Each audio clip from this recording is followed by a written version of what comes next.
An awakening dialogue explores the shift from ego-driven identity to the realization of pure awareness. The following dialogue captures a conversation between two individuals, a man and a woman, as they discuss the nature of awakening, the dissolution of the ego, and the shift to living in the present moment. Woman. For so long, I thought awakening was an experience to attain, a flash of light, a destination I had to reach. But lately, it feels more like an undoing, a peeling back of layers. It's the realization that I am not the voice in my head, but the space in which that voice appears. Man. Exactly. The mind fights so hard to maintain the illusion of a separate self. It wants to capture and define everything. When I first started noticing this, I kept looking for a me that was enlightened. But there is no me that gets enlightened. Awakening is realizing the emptiness at the core of being, the silent awareness observing the whole show. Woman. Yes, and that shift can be terrifying at first. It strips away the familiar anchors of our identity, our roles, our past traumas, our attachments. It feels like stepping off a cliff into the unknown. Man.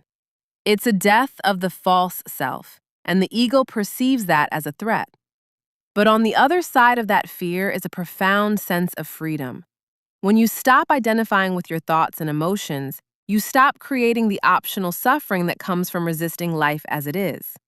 You start to see that everything perceivable is an expression of that very same awareness. Woman. I've noticed that shift changes how I relate to the world entirely. Before, I was always seeking validation, using my relationships as a way to feel whole. Now, there is a deep intimacy with the present moment. Everything becomes an expression of this aliveness. The good, the bad, the joy, the pain, it all just flows through without getting stuck. Man.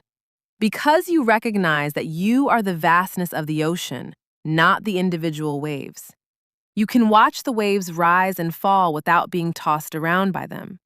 It's not about becoming cold or detached.